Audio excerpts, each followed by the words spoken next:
Today's topic is muscular system. Muscular system in our body is responsible for movements of body. Yesterday and day before yesterday we discussed about skeletal system, that it helps us to move. These muscles cover the bones, and by the movement of muscles our body can make movement. We can turn, we can run, we can walk, we can turn to this side, we can rotate. This all is possible due to muscles. Our body has around 700 muscles, and the surprising fact is that muscles make half of the person's body weight. Functions of muscular system. Muscles help in the movement of body. It includes all kind of movements of body: running, walking, jumping, hopping. Help us to maintain the posture. It also control the function of organs like heart, as well as it's responsible for breathing.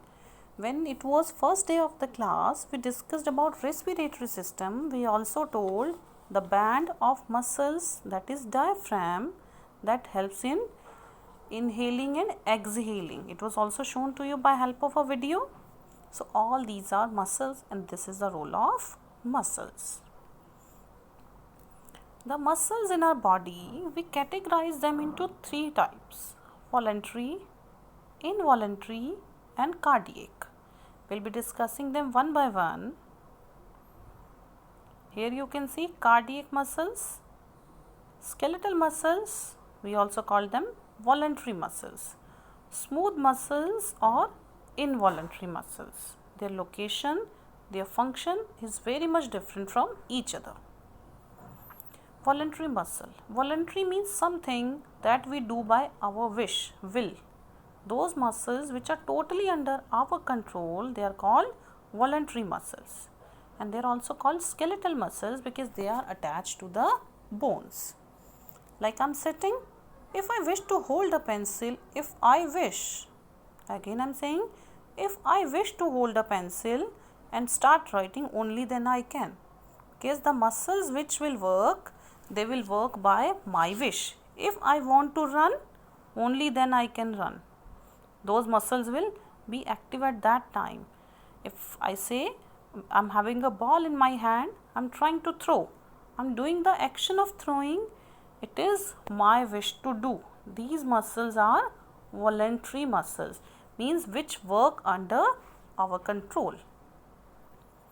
Second is involuntary muscle. Involuntary means which do not work by our wish or which are not under our control. Like we all are sitting, I just had my breakfast.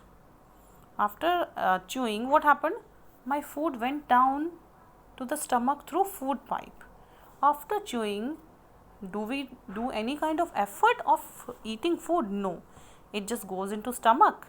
It stays there for a while, it gets digested, and then it moves to next organ. Isn't it? Do we do any such effort afterwards? No. We are sitting and we are also breathing. We are getting our air, oxygen, and again we are exhaling it back. Am I doing any special effort in this? No.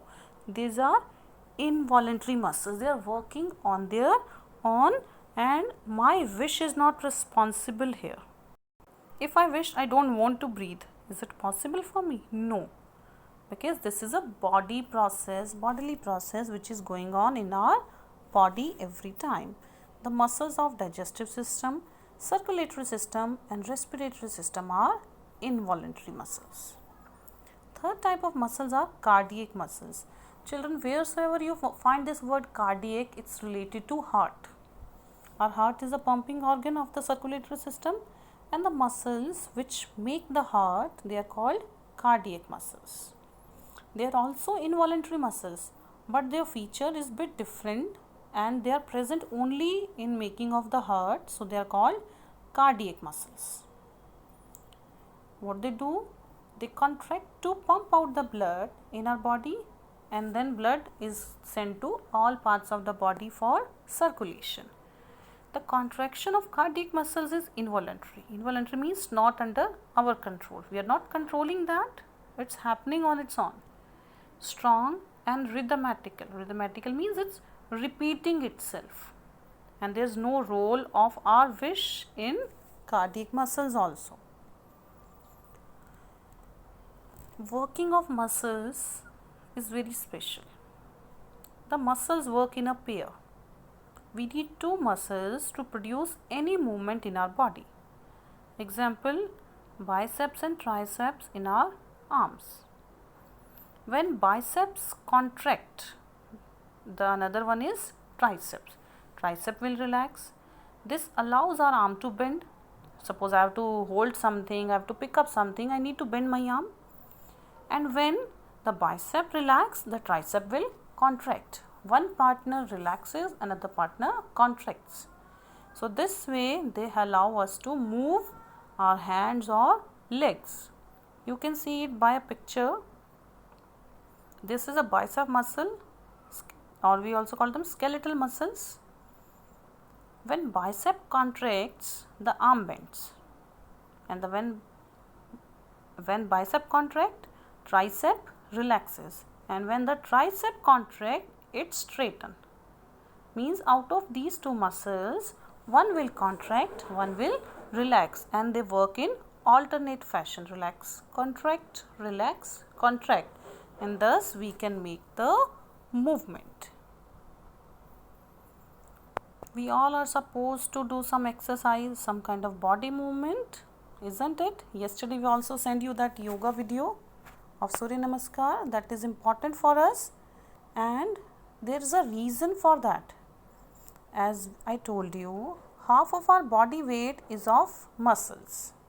When we exercise, when we do some workout, yoga, our muscles become stronger. And by continuous exercise over a period of time, our muscles become strong and flexible. You must have noticed, suppose today we went out for walking or running, we feel so much pain in our legs, so much pain in our body. It is because our muscles, they are not habitual of doing that work every time. But soon we make it a habit, like I'm going for a walk daily, I feel comfortable. For 1 week or first time, going for one round of stadium is very big deal for all of us. But if we continue that practice, within 1 month, 2 rounds, 3 rounds are comfortable because our muscles became strong and flexible.